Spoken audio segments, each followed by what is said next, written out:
Kalian pernah minum susu Milo, Denkau, atau kopi Nescafe? Pasti pernah kan? Nah, produk-produk minuman tersebut adalah produk dari Nestle, the world's largest food and beverage company. Nestle berdiri sejak tahun 1867 di Switzerland oleh Henry Nestle. Perusahaan makanan dan minuman terbesar di dunia ini memiliki misi untuk terus menjadi yang terdepan dalam bidang nutrition, health, and wellness. Saat ini, Nestle sudah memiliki lebih dari 2.000 brand, mulai dari global icons hingga local favorites yang tersebar di seluruh dunia. Saya akan melakukan business analysis untuk perusahaan multinational ini, mulai dari analisis internal, eksternal, operasional, hingga memberikan rekomendasi strategi bisnis untuk Nestle. Yang pertama adalah ruang lingkup bisnis dari Nestle. Perusahaan yang memiliki moto Good Food, Good Life ini memiliki lingkup bisnis yaitu di bidang food and beverages. Sejalan dengan misi Nestle yaitu Nurturing a Healthier Life for Everyone, Nestle konsisten menekankan pentingnya kebaikan makanan untuk mencapai kehidupan yang baik. Produk dari Nestle meliputi makanan bayi, air minuman kemasan, sereal, kopi, susu, es krim, hingga makanan untuk hewan peliharaan. 29 merek terlaris Nestle dicatat telah menghasilkan lebih dari 1 miliar Swiss franc atau sekitar 1,1 miliar US dollar dalam penjualannya per tahun. Nestle memiliki sekitar 450 pabrik, beroperasi di 186 negara, dan mempekerjakan sekitar 273.000 orang. Lalu, bagaimana dengan bisnis model dari Nestle? Seperti yang sudah saya jelaskan sebelumnya, bahwa Nestle memiliki banyak sekali produk. Namun, untuk produk dengan margin tertinggi, yaitu produk powdered and liquid beverages yang menyumbang sebesar 27,2% profit untuk Nestle. Banyak orang yang tidak berhubungan langsung dengan Nestle sebagai sebuah brand, tapi miliaran orang pasti sudah mengetahui produk dan juga merek yang dikeluarkan oleh Nestle. Untuk lebih jelasnya, saya akan menggunakan poin-poin yang terdapat pada bisnis model Canvas sebagai salah satu rational modeling requirement untuk menganalisis bisnis models dari Nestle. Channels yang digunakan oleh Nestle untuk berkomunikasi, distribusi, dan juga penjualan terdiri dari retail store, media, news, image, dan masih banyak yang lainnya. Dan untuk key activities yang dilakukan oleh perusahaan Nestle terdiri dari networking, food processing, logistik, manufacturing, R&D, dan masih banyak kegiatan lainnya. Untuk memenuhi resources atau bahan baku dari produk-produk Nestle, Nestle memiliki banyak sekali sumber bahan baku atau key resources dari trade channels dari seluruh dunia. Dan untuk key points dari perusahaan Nestle, Nestle selalu memastikan pertumbuhan penjualan yang organik dan juga sustainable, meningkatkan efisiensi operasional, dan juga selalu disiplin dan memiliki prioritas yang jelas untuk alokasi sumber daya dan juga kapital.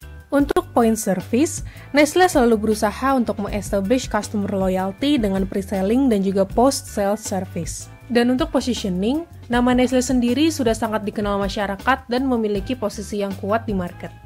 Value proposition dari perusahaan Nestle yaitu selama 150 tahun berdiri, Nestle sudah memiliki banyak sekali kontribusi untuk kualitas, kesehatan, dan juga makanan masyarakat seluruh dunia. Dan tiap-tiap produk dari Nestle pun memiliki value proposition-nya masing-masing. Section 3, Internal Analysis dari Nestle. Untuk internal analysis, saya menggunakan dua frameworks, yaitu SWOT dan juga PESTEL.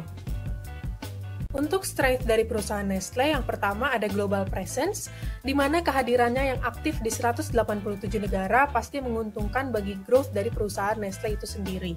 Selanjutnya ada ownership of some of the most recognizable brands in the world, di mana Nestle memiliki banyak sekali produk yang sudah dikenal di mata dunia seperti KitKat, Milo, Nescafe, dan masih banyak produk lainnya. Selanjutnya ada strong supply chain operations, yang mana hal ini memungkinkan perusahaan untuk mencapai efisiensi operasional, dan ada fast digital transformations, di mana Nestle berinvestasi pada transformasi digital di berbagai bidang bisnisnya. Dan pada tahun 2019, Nestle telah mengubah 70% ekosistemnya dengan bantuan artificial intelligence. Untuk weakness dari perusahaan Nestle, yang pertama adalah organizational structure-nya yang based on product portfolio, di mana hal ini dapat menciptakan jarak kekuasaan yang lebih besar when it comes to decision making.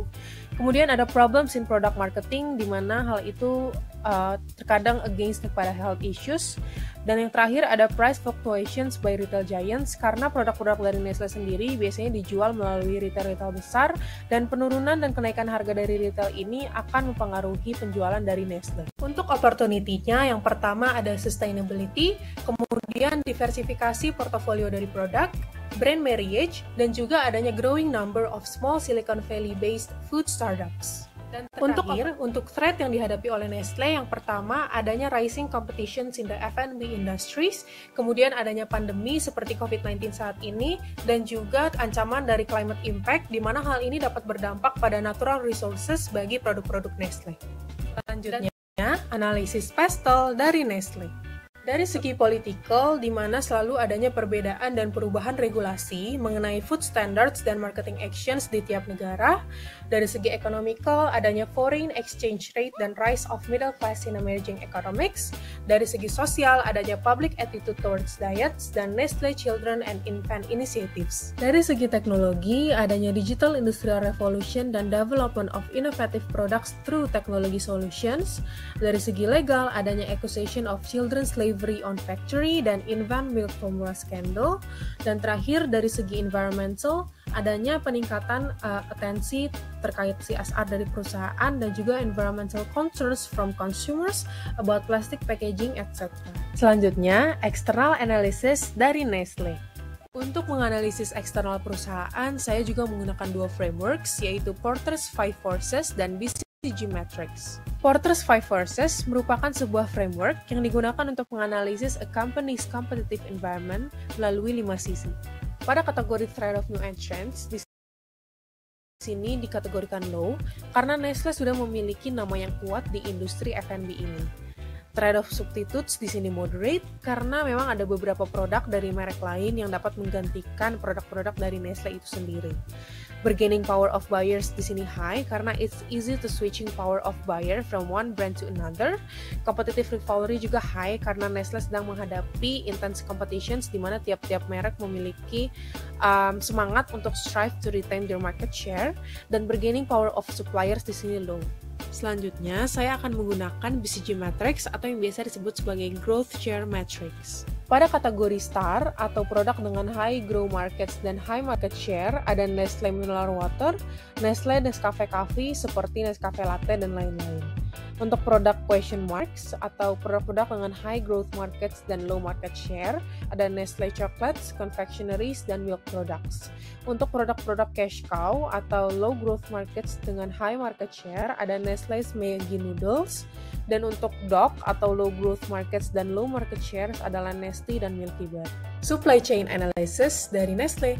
Supply chain memainkan peran yang sangat penting untuk Nestle memastikan kualitas dan kuantitas dari produknya agar sesuai dengan keinginan masyarakat.